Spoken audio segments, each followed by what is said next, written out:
a selfish, lying, manipulative sack of shit. I do feel like I went through a portion of what he's experienced. When you were on top, everybody wants to take a shot. Yeah.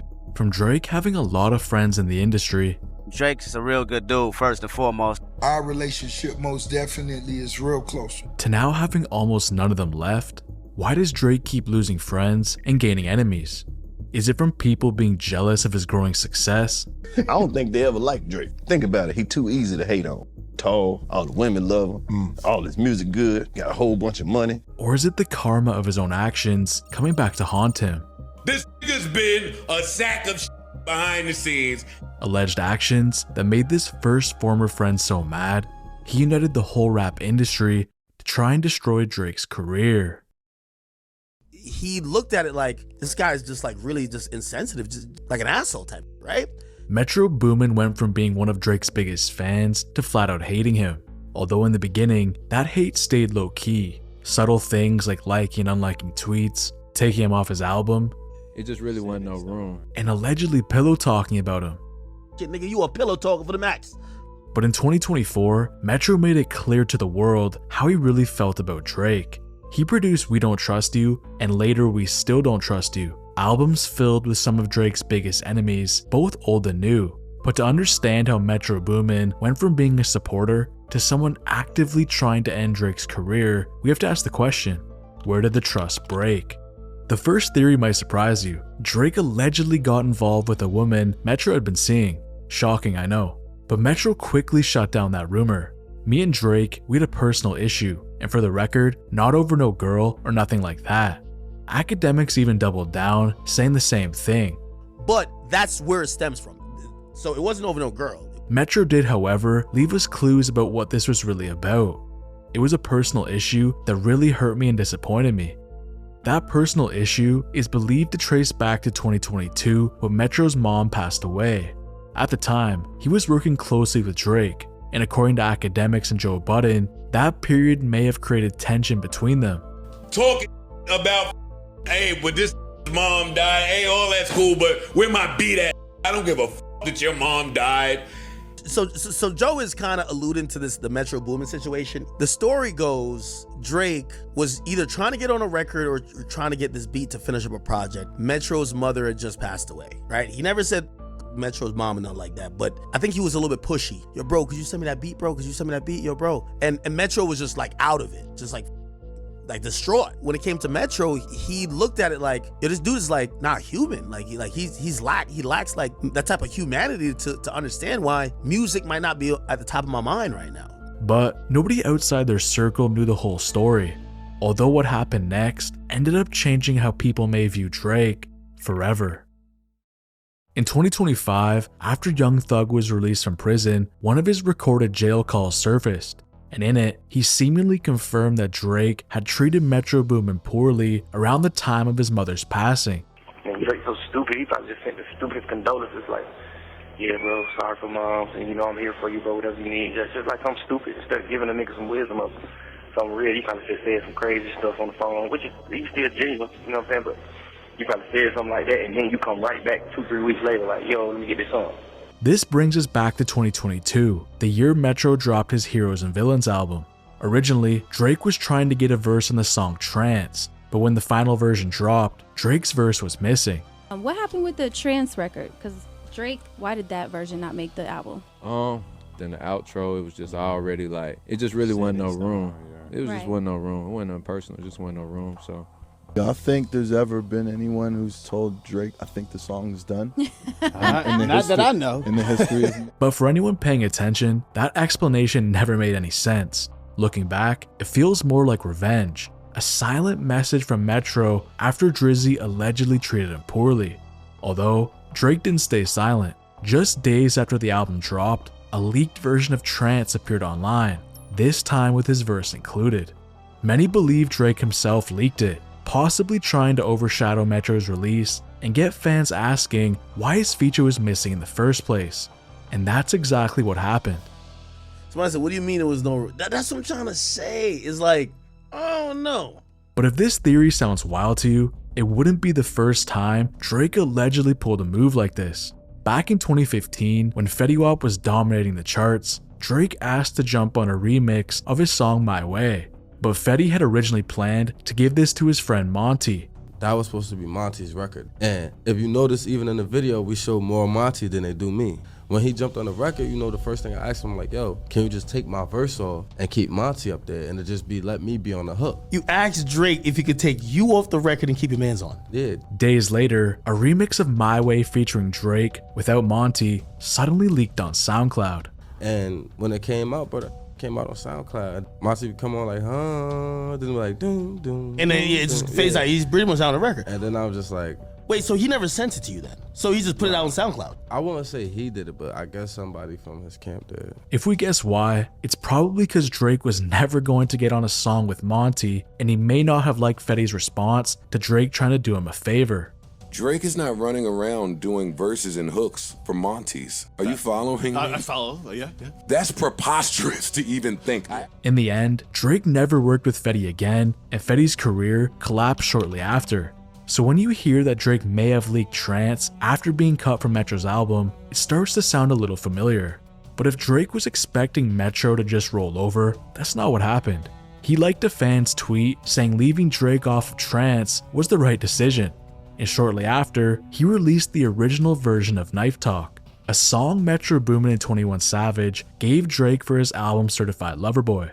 By the way, he's been doing little shady things, like he shared the OG version of Knife Talk without Drake. Like, why would you do that, brother? Why would you share the OG version of a song without Drake on it? It's like you're almost trying to like take off of his artistry by saying, hey, I know y'all love the song, but this really wasn't Drake's baby or child. This seemed like Metro's way of firing back, exposing Drake for taking songs and trying to show people that he's not original. Although by late 2023, things were only getting more crazy. Drake's album Her Loss got nominated for Rap Album of the Year, and Metro's Heroes and Villains album didn't. Metro tweeted his frustrations publicly and then deleted them. But if there's one thing Drake doesn't ignore, it's people who tweet and delete. And to the rest of you, the non-believers, the underachievers, the tweet and deleters, you guys make me sick to my stomachs, fam. Honestly, if you guys want to look in my eyes, you guys want to do something? That's what I thought.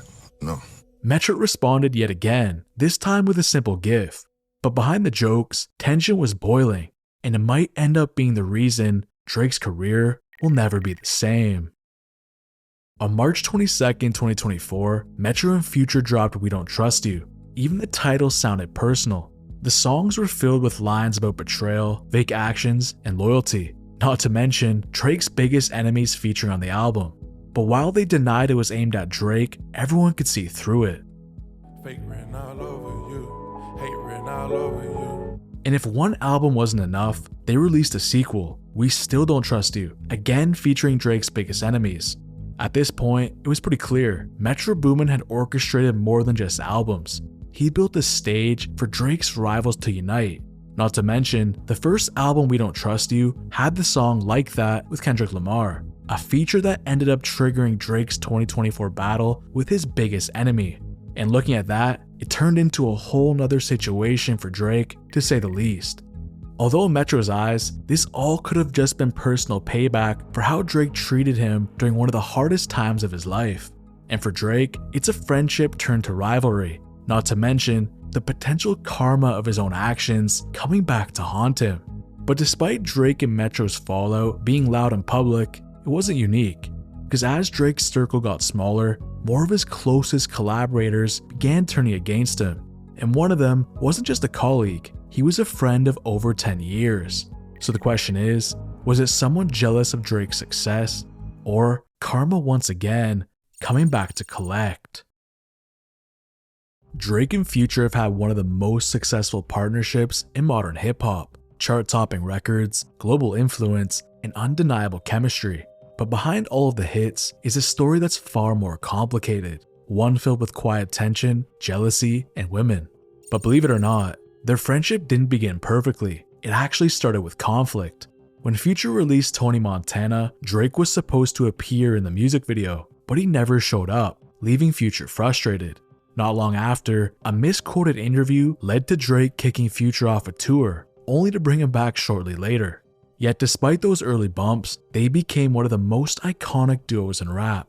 For years, these guys couldn't miss, but even the strongest partnerships eventually began to crack. In April of 2022, Future released the album I Never Liked You, which featured Drake on it on the songs Wait For You and I'm On One. The album ended up being a massive success. Wait For You became Future's second #1 hit and even won a Grammy. On the surface, everything seemed perfect. Two good friends back at the top of the charts, but something about it just felt off. Aside from the music video, neither one of them promoted or performed Wait For You together. No interviews, no stage appearances, no interaction. At first, most people just brushed it off, but over time, that silence started to feel like a problem. Because in November of 2022, when Drake dropped Her Loss to 21 Savage, Nori from Drink Champs claimed Future wasn't happy about it. The reason? Drake had just done a full collaboration album with 21, while the long-promised What a Time to Be Alive 2, the sequel to their 2015 project, had never come out. Future and Drake?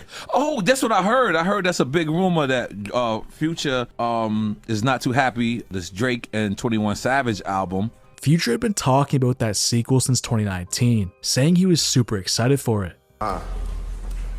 What's that? We gotta cook that up. That too. It's already cooked. Top secret. Yeah. So when Drake made an album with someone else from the same city, it could have felt like a replacement, especially after Future may have felt like he helped Drake's reputation, as Drake was always looked at soft by his haters.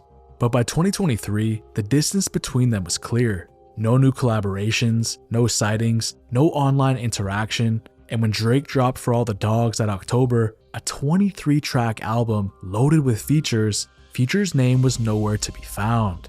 But what happened next really makes you wonder. Was Drake's karma once again coming back to haunt him? A few months later, Future and Metro Boomin announced We Don't Trust You, and again, the title sounded like a message. The album ended up opening with a song that shared the exact same name, We Don't Trust You. Fake written all over you, hate written all over you. It was simple but pretty direct, and everyone knew it was about Drake. But Future kept it going.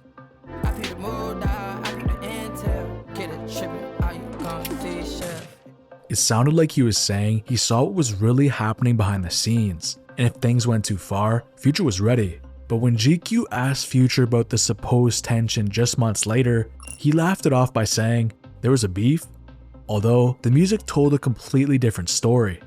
You a #1 fan, dog, sneak dissing, I don't understand, dog, pillow talking, acting like a fed, dog, I don't need another fake friend, dog, can't be about a cause we sharing, dog. He accused Drake of sneak dissing, acting fake, and letting women come between them. The friendship that once ruled hip-hop was now breaking apart, and it raised the question, was this Drake's own karma coming back to haunt him? But to understand that, we have to go back to Her Loss in 2022. Back then, Drake seemed to know something was off, and he was telling us in the music. They got love for the boys, so they fake it. Crack a couple jokes to some on some snake, but if I send a verse to their ass, then they'll take it. He was calling out rappers who pretended to like him, saying he knew that they were talking behind his back because the woman they shared told him. Yet when he sent them verses, they still used them. He even went further, describing how those same rappers would smile in his face, shoot music videos with their arm around him, and jump around on stage like nothing was wrong. It sounded pretty personal, and soon after, it made sense why. Future and Drake dropped Wait For You just a few months before that album came out, and even filmed a music video together. Exactly what Drake described on Her Loss and had already happened. It seemed directed at Future. Drake knew he wasn't happy with him, and he addressed it before anyone else noticed. It also makes sense why the two were radio silent during one of the biggest peaks of their career when Wait For You dropped. But just like many of Drake's conflicts, women eventually become part of the story. He dropped the song What Would Pluto Do?, a title that sounded like a tribute to Future's nickname, Pluto. But there was one line that changed everything. Drake wasn't paying homage, it was payback. He was implying that he'd been with a woman Future had been with first. But there was a problem. Future had already rapped about that same situation back in 2020 on the song Rockstar Chains. I know to do it to me, so I'm always gonna send that hit. So when Drake said what he said, it didn't sound like a coincidence, although things were only starting to unwind. Another subtle connection appeared on push-ups when Drake said this. Can't get booked outside America for Nan. I'm out in Tokyo because I'm big in Japan.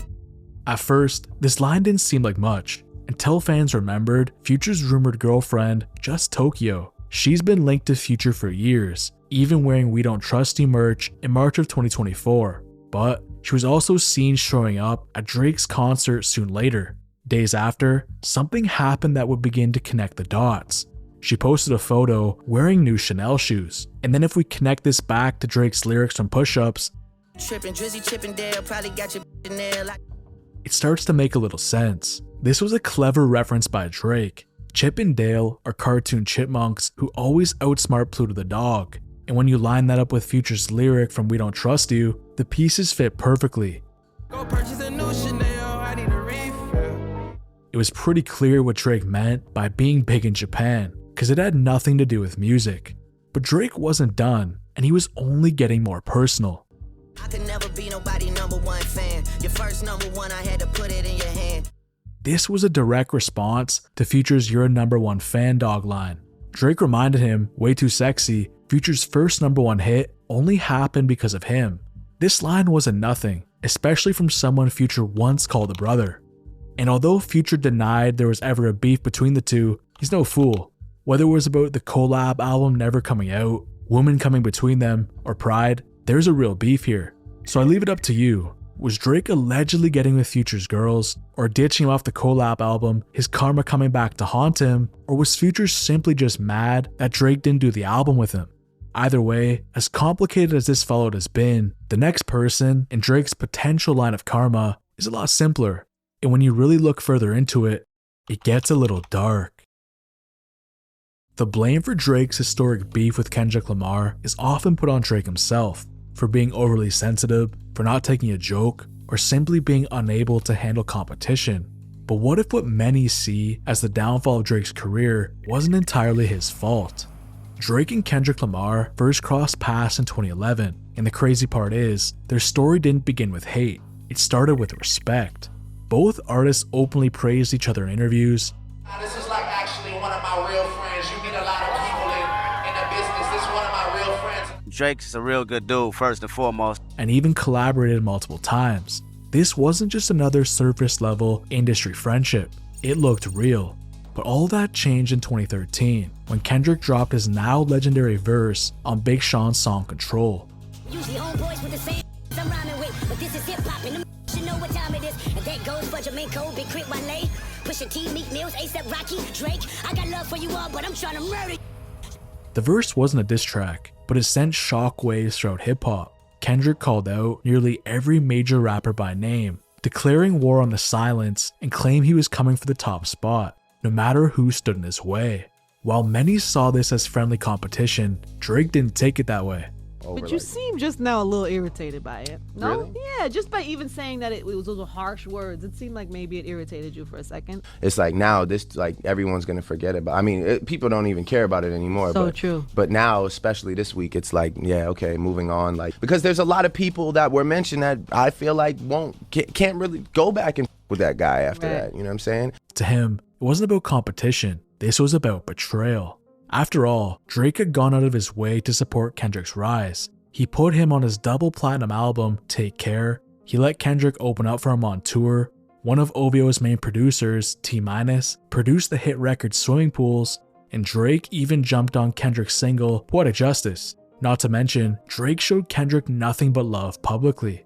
So when Kendrick used that Control verse to say he was coming for everyone, Drake felt blindsided.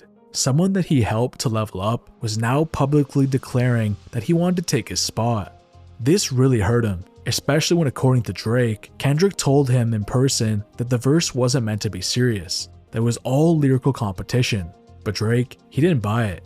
In interviews, he said Kendrick should have stood on what he said. Yeah, but at the same time, it's like, you know, then let it be real then, you know, I mean, because those were harsh words, right? So it's like, you can't just say that and then see me and be like, yeah, man, what's up? Pretending like nothing ever happened. Like, that's not real. It was clear as day this bothered Drake. Even Angie Martinez pointed it out in their interview. But you seem just now a little irritated by it. And that's just the thing, he was. But that so-called betrayal might not have been the only thing eating at him. The dynamic between them had changed pretty fast. In 2011, Kendrick was Drake's concert opener. By 2012, he was one of the hottest rappers in the world. And for someone as competitive as Drake, seeing his former concert opener becoming his direct competition might have hit pretty hard. So it raised a real question. Was Drake hurt by the betrayal, or was he intimidated by how quickly Kendrick had caught up? Whatever the reason, the fallout between them stretched for over a decade. A subliminal war of shots, interviews, and bars built up to 2024, when everything finally exploded into something that changed Drake's life forever. Drake and Kendrick Lamar's beef is one of the most public and dissected rap feuds of all time that ended with what most consider a clear win for Kendrick Lamar. I even made a 3.5-hour documentary on their beef, but after the battle of 2024, Drake didn't disappear like many expected, although his reputation had definitely taken a hit. But the thing is, his reputation was only going to get worse. On November 25th, 2024, Drake and his legal team filed a petition, the first step before a lawsuit, against UMG, Kendrick's label, alleging that UMG had dishonestly and manipulatively promoted Kendrick's diss track, Not Like Us. Of course, these were all just allegations, nothing was proven.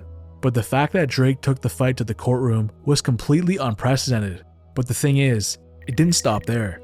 Another petition followed, this time accusing UMG of defamation, claiming that Not Like Us had caused irreparable damage to Drake's personal and business reputation.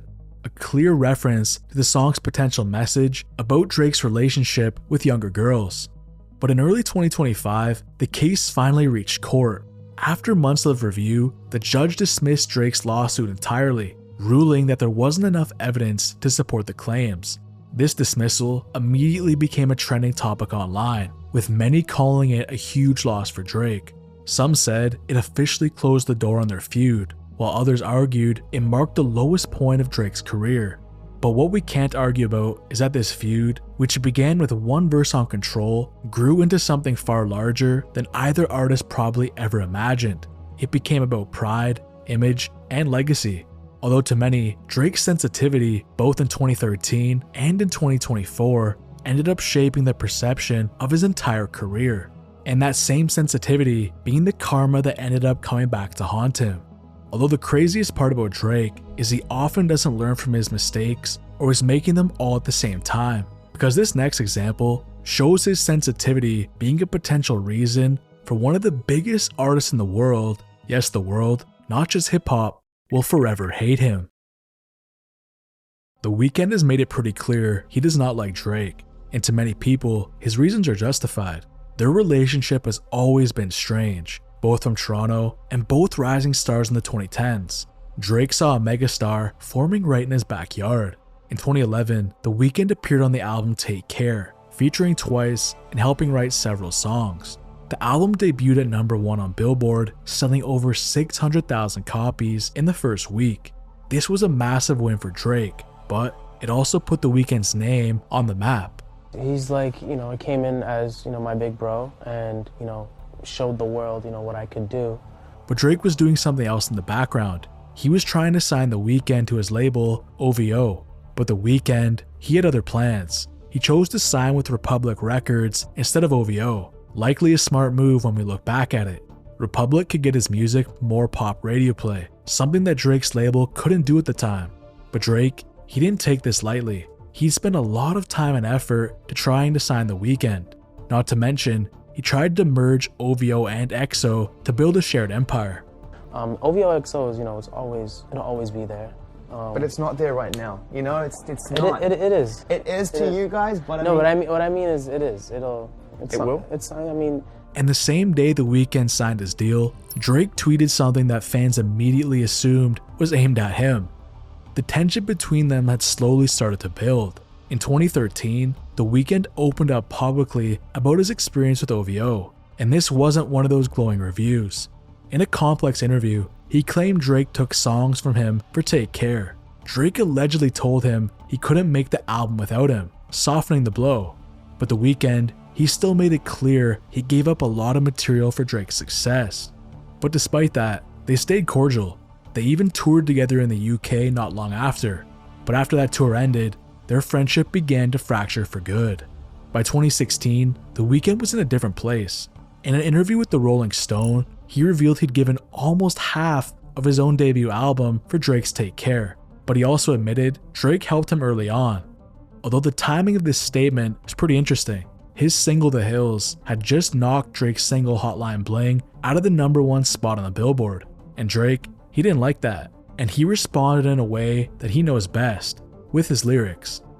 All you boys in the new Toronto wanna beat me a little. All your exes know I like my O's with a V in the middle. Still, Drake publicly congratulated Abel on his success. He even promoted his album on social media, and then once again, tried to bring OVO and EXO together. I want you to understand what this is. First of all, I don't want to do this to you on stage, but I feel like that OVO EXO project has to happen at some point. I just want to say that. But that partnership never ended up happening, and behind the scenes, Drake wasn't letting go. In 2017, Drake was linked to Bella Hadid, The Weeknd's ex-girlfriend, who he dated for over a year. Drake posted about her publicly and even threw her a 21st birthday party. There are rumors that Bella is dating Drake. Is that true? Are you kidding? What are we here? He threw her a big 21st birthday party He last did? night. Really? Yes, you were there. Oh, I didn't know. Are they together? Are they together? I mean, they're friends. They're friends. Yes. All right, very good. And according to rumors, Drake later ghosted Bella, likely after making his point clear, I can take your girl. Eventually, Bella and The Weeknd got back together. And with his girl back and his confidence restored, The Weeknd dropped what many consider a subtle jab at Drake on his 2019 song, Lost in the Fire.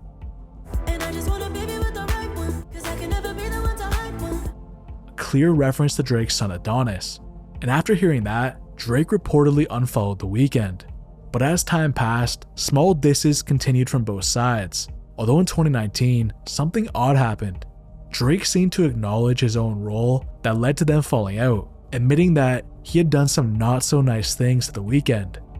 My biggest regret would maybe be that we probably wasted 7 years not communicating with each other when we had something beautiful going on. You know, like obviously, like you said, people have to grow and we got to work through things. And I have my fair share of shit to apologize for, as does he. We've obviously had our bumps in the road, but after that, things went pretty quiet. But what happened next was Drake's karma coming back to pay a visit. In March of 2024, The Weeknd appeared on Metro Boomin and Future's joint albums We Don't Trust You and We Still Don't Trust You, both projects filled with Drake disses and collaborations from his rivals. But on the first album, The Weeknd didn't have any direct bars for Drake, although he still sang in the background.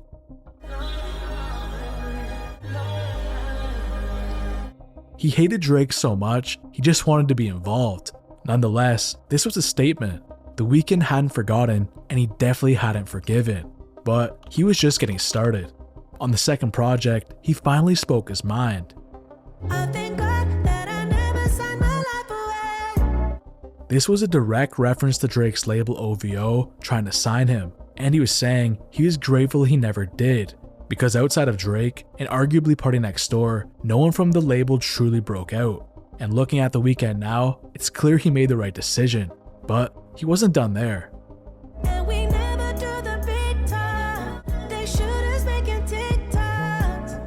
Here The Weeknd seemed to be taking a shot at Drake's former bodyguard and OVO artist, Baka Not Nice, mocking the idea that Drake's shooters were now making TikToks instead of handling business. Hello. Good morning, bitch. How you doing today? I swear to God, I'm so player. I hate me. At this point, it was obvious. The Weeknd and Drake were never going to be friends again.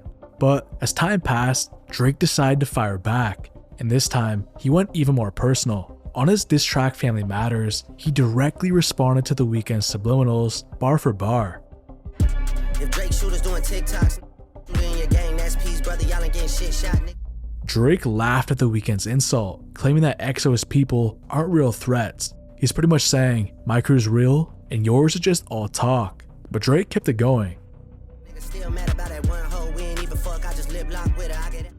Drake finally addressed the elephant in the room, suggesting that The Weeknd was still bitter about him getting with Bella Hadid. He claimed that they never actually slept together, but I highly doubt The Weeknd cared if that's true. He knew Drake only did it out of spite to get back at him. But what Drake said next raised things to a new level. Need to buy some more chains for some more guys. Anything to take a spotlight off the fact the boss is a drugged out little punk sissy from the north side. Whether these claims are true or not, one thing is for certain. The beef was deep, personal, and far from repair. So now we have to ask the question, is this another case of Drake's karma coming back to haunt him? To me, it all traces back to two things. The Weeknd refusing to sign with OVO, and Drake getting with Bella Hadid. Both of these things fractured their relationship beyond repair. And even 7 years later, Drake himself admitted The Weeknd still hadn't let it go, which to many, they probably don't blame him for, and definitely think that this is Drake's karma coming back to haunt him. But with so many old friends turning enemies, you have to ask, does Drake really have bad karma with all of them? To most people, they'll say yes, but this next situation is so hard to believe, you'll just have to see for yourself. Drake and Rick Ross were great friends for over a decade. Their run was filled with timeless collaborations, built on mutual respect, and the kind of chemistry you just can't fake. But in 2024, everything changed. Rick Ross made it clear that he and Drake were no longer on good terms. He joined forces with Metro Boomin, Future, Kendrick Lamar, The Weeknd on We Don't Trust You, a move that publicly drew a line in the sand. And once that happened, the friendship was done. Drake responded to it with some bars on his diss track Push-Ups. And Rick Ross, he fired back with his own diss track Champagne Moments. I'm ready, white boy. Huh? I know you got your Dockers on with no underwear, white boy. But the question everyone was asking was, why did Rick Ross turn on Drake? For years, they'd been a powerhouse duo. Our relationship most definitely is real close. Ross is like one of my OGs, one of my mentors, and one of my favorite people in the game. Even in 2020, they were still creating hits and speaking highly of one another. But 2020 was a long time ago. In time, it can change things. But as recently as January 2024, everything between them seemed fine. Rose appeared on Aiden Ross's stream, complimenting Drake like nothing had ever gone wrong. So lemon pepper is your favorite wing? Favorite. That's the best. Yeah, so that's why when you and Drake did that song, he had to have you on there with lemon Why pepper. not, man? It's the biggest. Yeah, of man. course. Why not? It was super dope. Like one of your favorite songs with Drake? Stay Scheming. I'm gonna say Stay Scheming.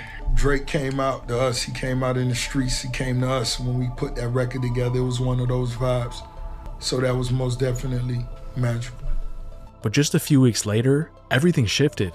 Rick Ross joined the other team, hopping on We Don't Trust You, and bumping Kendrick Lamar's verse towards Drake.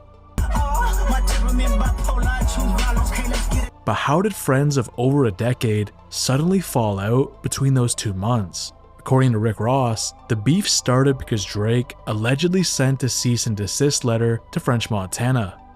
I unfollowed you because you sent the motherfucking cease and desist to French Montana. But to most people, including me, that never really made sense. Ending one of the strongest and most profitable friendships over an alleged cease and desist, not to mention with someone who was Drake's friend. None of this added up, and at the time, in my Drake Rick Ross breakdown, I said there was more, and as it turns out, I was right. The first reason I gave for why Rick Ross actually turned on Drake was pretty simple. Ross didn't like him long before he made it public. He was just waiting for the right time to move. When the rest of the rap world started to turn on Drake, that time arrived. Everyone wanted to see Drake fail, and Rick Ross, he saw an opening to stand alongside some of the biggest artists in the game while doing it. So instead of admitting it was personal, he hid behind the cease and desist story. It was a pretty easy excuse, something that would make him look justified instead of jealous. But as time went on, Ross's own words started to prove my theory right. In September 2024, he did an interview where he was asked directly about his beef with Drake. He claimed that Drake said his name first. Are you and Drake really beefing, or that was more like a business type of situation? No, I'm not gonna say it's business. He mentioned my name, you know what I mean? You wasn't mentioned, but you saying Drake said your name first. Yeah, like I said, he mentioned my name, and that's a no-no. Don't do that. But here's the problem. There's no evidence of that. Back in January 2024, Ross was still speaking highly of Drake. Even in December 2023, he and Meek Mill were publicly talking about getting Drake on their album. Greatest of all time, Drake feature. And yes, Meek Mill and Rose, we with the boy heavily. You might hear him on some of this new shit that's coming out very soon, you heard? You better believe it. Both of those moments came right after Drake dropped For All the Dogs in October 2023, and Drake didn't release any new music until Push Ups. So unless Drake said something behind closed doors in that small window between January and March 2024, there's a good chance Rick Ross was lying. My second theory was that the follow came down to disappointment. According to academics, Ross and Meek were expecting Drake to appear on their album in late 2023, and when that didn't happen, it rubbed Rick Ross the wrong way. You might hear him on some of this new that's coming out very soon, you heard? You better believe it. You know why allegedly they got into it, or not got into it, but like really why Ross don't fuck with Drake? It's kind of like the same thing with, I told you other rappers told me, they're like, yo, Drake would string us on for endless amount of time, even we'll push our album back. Cause he'd be like, nah, send me a song. We send him the song, we don't get it. You don't get it, or we get it, you don't want to clear it. Oh, we don't want to drop it. Oh, the boy doesn't want to put this out right now. The boy. On top of that, the long-rumored Drake and Rick Ross collab album that fans had been waiting on for years never dropped. So when Metro Boomin and Future launched We Don't Trust You, he saw a win-win scenario: get back at Drake and get away from what seemed like a sinking ship. The cease and desist was just the story he used to make it sound like business instead of betrayal. To me, this isn't Drake's fault. Sure, maybe he took too long to follow through on the collab album, and maybe he kept Rick Ross waiting. But to turn on a close friend, especially when that friend is already being targeted by half the industry, says more about Rick Ross than it does for Drake. And if we really think about it, if this rap civil war never happened, they'd probably still be friends to this day. To me, Ross only made this move because it was convenient, not to mention trendy. And funny enough, in some of his most recent interviews, Rick Ross has made the situation sound forced, not that serious, and even fake. Cause y'all got classics together. If it's real niggas, if real niggas gonna stay real, that's it. You know what I'm saying? Was it something really deep? Nah, f that though. But if it's real, it's real, and that's what it is. Could that ever be something you could ever see, like you guys talking it out? And you guys have so many classics together, such a long history together. You never know. If a nigga send me a bottle of Luke Belaire, especially the white one, you know, you the never white know. bottle, yeah. But although it looks like Drake's success may have been the reason for Rick Ross switching sides, not the karma of his own actions, this next situation is way more controversial. Some say a person Drake did a lot for turned on him, and some say this may be Drake's biggest example of his karma coming back to haunt him. A$AP Rocky used to pay homage to Drake like no other. I'm the only person that put on for me when I ain't have nobody was Drake. I forever owe Drake. Drake fought to take A$AP Rocky and Kendrick Lamar on tour with him back in 2012, which is one of the reasons A$AP was so grateful for him. You know, it's people I can put on here that the label wants me to put on here, but I fight for this one reason, man. Like, I fight to promote what I love. You know what I'm saying? I fight to promote the music that I truly love. So the big question is, how did A$AP Rocky go from saying he forever owed Drake to flat out hating him? Drake and A$AP Rocky's beef is one that many know involves Rihanna, but what most people don't realize is that there's a lot of information that rarely gets talked about, and it's actually crucial to understanding the real story. Drake and Rihanna were first rumored to be seeing each other around 2009, shortly after she broke up with Chris Brown. The truth is, Drake always liked Rihanna way more than Rihanna liked Drake. And for anyone that's watching that's been there, the feeling of wanting someone who doesn't really feel the same way stings pretty bad. In 2010, Drake told the New York Times he felt Rihanna used him like a pawn. However, she did admit there was something between them, but said she didn't want to pursue it further, explaining she was still fragile from her last breakup. But Drake, being Drake, the certified lover boy, couldn't walk away that easily. A few months later, he worked with Rihanna again on her hit song What's My Name. That collaboration was huge and built undeniable chemistry between them, but it didn't end the way Drake hoped. He later said he poured that heartbreak into his 2011 song called Fireworks, where he dedicated an entire verse to Rihanna. And I never forget it, baby, what an experience. You could have been the one, but it wasn't that serious. There was smoke in the air before, that was me clearing it.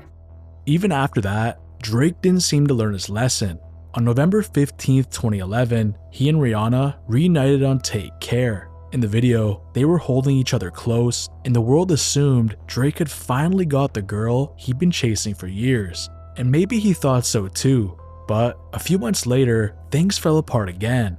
In May 2012, Drake dropped No Lie with 2 Chainz and delivered some lines that seemed directed right at Rihanna. Oh, that look like what's her name? Chances are it is what's her name? She can have a Grammy, I still treat her ass like a nominee. Just need to know what that like, so one time is fine with me. Drake was referencing Rihanna's Grammy win and her hit What's Her Name, framing their relationship like a casual fling while also masking what was clearly deeper hurt. He also made it seem like he moved on, that he got what he wanted one time and was just fine with it. But by 2013, the situation became even messier. A$AP Rocky, who had been Drake's concert opener, was suddenly in Rihanna's orbit. They'd been linked back since 2012, and in 2013, they filmed the music video for Fashion Killa. Fans noticed how natural their chemistry looked, and there's a good chance Rocky even wrote some of those lyrics with Rihanna in mind. Both of them denied being more than friends, but you can't help but imagine Drake wasn't thrilled seeing his close friend getting that close to someone he'd loved for years. Over time, Drake and Rihanna reconnected again in 2016, making more music together and appearing to be on good terms, but this would be the last time they were ever friendly.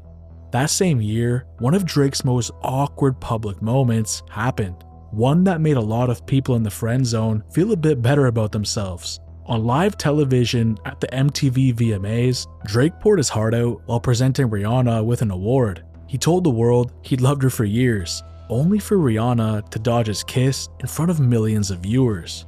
She's someone I've been in love with since I was 22 years old. Ladies and gentlemen, the recipient of the Michael Jackson Vanguard Award for 2016, Rihanna.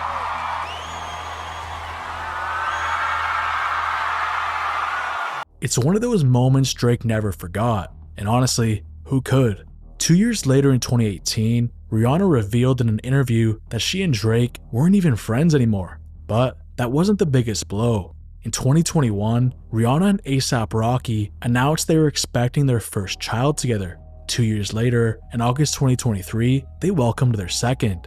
Most people saw it as life moving on. Rihanna found happiness, and Drake would too.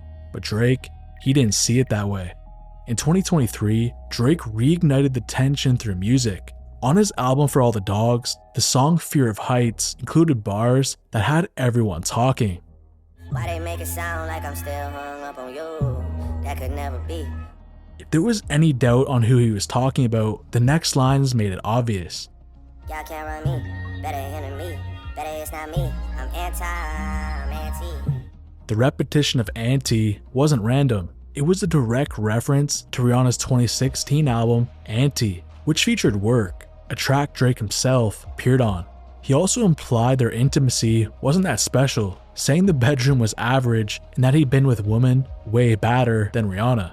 Hearing Drake say things like that in 2023 was pretty shocking, especially considering how publicly he'd once expressed love for her. She's someone I've been in love with since I was 22 years old. But the shots didn't stop there, and he now turned his focus to A$AP Rocky. That man, he's still with you, he can't leave you. Drake was suggesting Rocky was stuck in the relationship, tied down because of the 2 children they shared. Then when we look at Another Late Night, Drake made his whole message crystal clear. I ain't pretty flocko, bitch, this shit get really rocky. He was saying A$AP Rocky might be stylish, but Drake is the one who brings the pressure, turning Rocky's nickname, Pretty Flocko, into a diss. But Rocky wasn't about to let that slide. In January 2024, on Wow with Kid Cudi, he sent a reply Drake just couldn't ignore. Me and my vent bait, got our own handshake. These niggas stomach me, gotta go get a man Drake. Rocky was letting Drake know he's with Rihanna, his vamp bae, and that it clearly eats Drake alive knowing she chose him instead.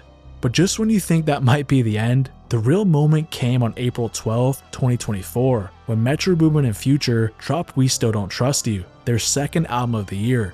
Like the first, it was filled with subliminals aimed at Drake, and this time, A$AP Rocky was featured. On the song Show of Hands, he came directly for Drake. Pluto, Metro, should've put me on a furry swan. Niggas and they feelings over women, what you heard of, son?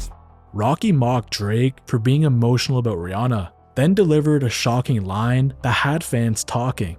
I smashed before you birthed, son. Flocko hit it first, son. Rocky was implying he'd been with Drake's baby mama, Sophie Brousseau, before Drake ever met her. Whether that's true or not, the implication alone was enough to send the internet into chaos, but he ended up following that up. Heard you drop your latest funny how it just came and went. This was a jab at For All the Dogs, suggesting it underperformed and didn't leave a lasting impact. But Drake, he had heard enough. On his song Family Matters, he came back swinging.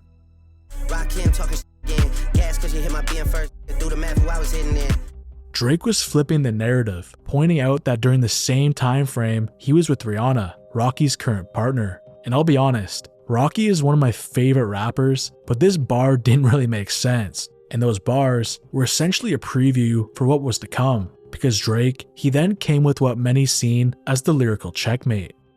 I ain't even know you asked there, cause they only talking about your fit again. Even when you do drop, they gon' say you should've modeled cause it's mid again.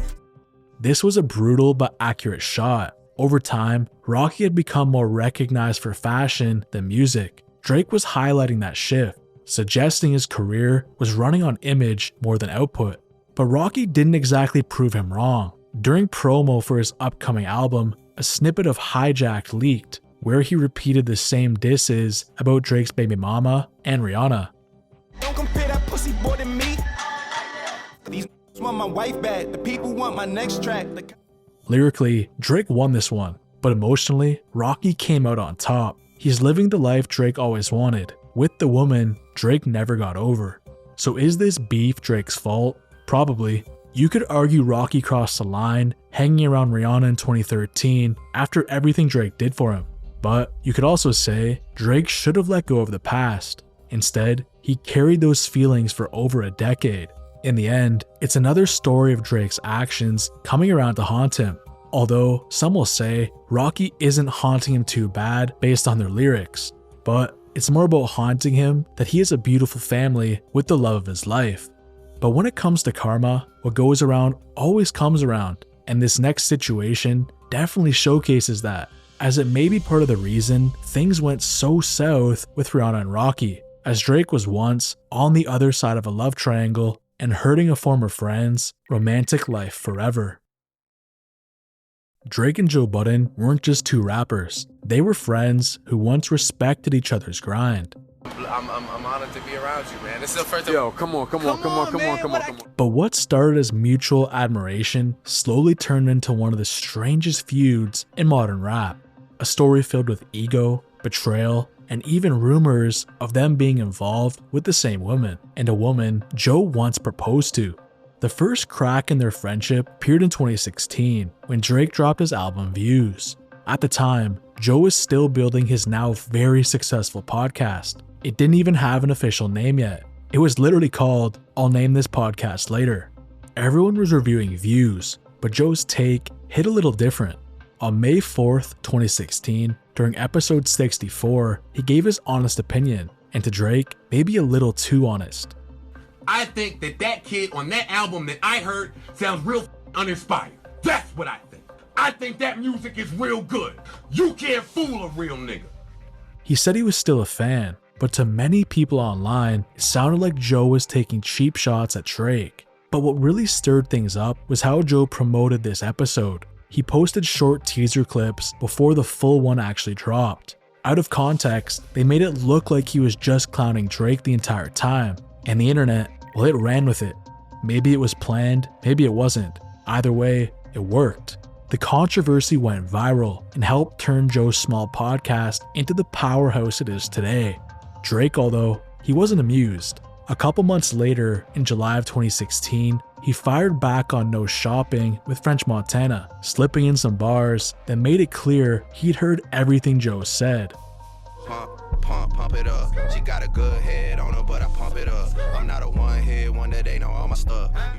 This was a direct shot at Joe's 2003 hit, Pump It Up, reminding him that while Joe had one moment, Drake built an entire empire. Joe tried to play it cool at first, acting unsure if the bars were aimed at him. But Drake, he made sure there was no confusion later that summer on 4 p.m. in Calabasas, another record loaded with subliminal shots. All of a sudden I got people showing how much they truly resent me. They hold a meaning to spells envy, they trying to tempt me. And this is where things began to get personal. They even hit my line like where you been at. It's always on some shit like when can I get a favor, when my chat, like I'm about to tell you where she been at. Around the same time, photos surfaced of Drake on vacation with Joe's ex-girlfriend, Tahiri Jose, the same woman Joe had once proposed to and been turned down by. I love you. I need you. I don't want to spend another day without you. Will you marry me? Love is trust, and I don't trust you right now.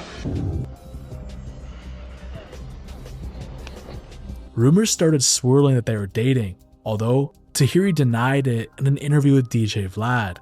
That was really old. When I saw it online, I was surprised myself. It was really old. It was All right, I mean, were you guys dating at the time?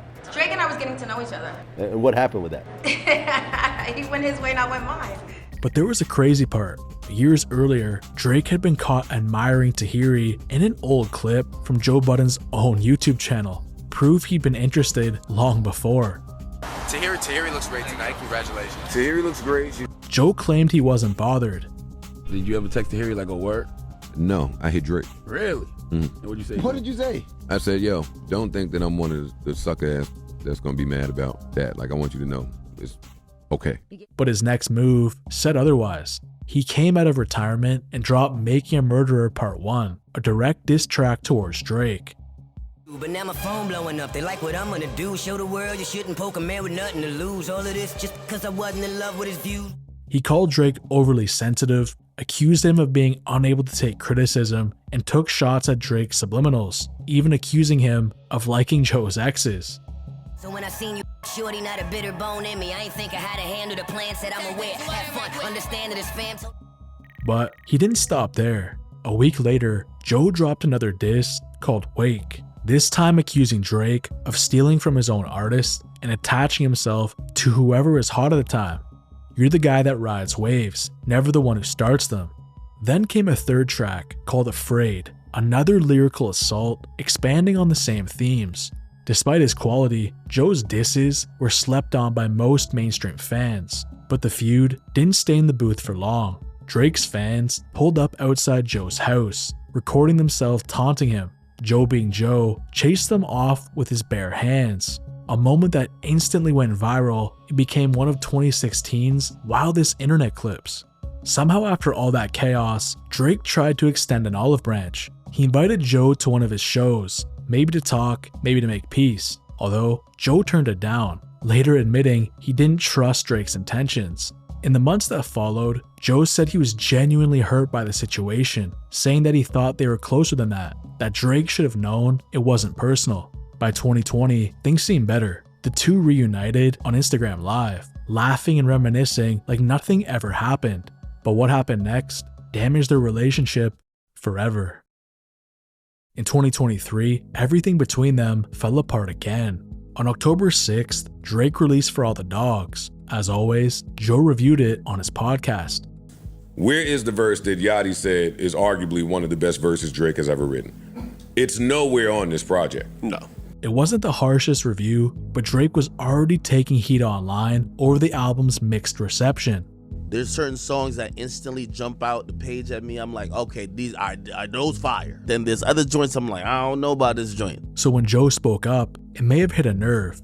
Drake lashed out in the comments under DJ Academic's Instagram post, going off on Joe for leaving music, calling him a failure, and reminding him who the real superstar was.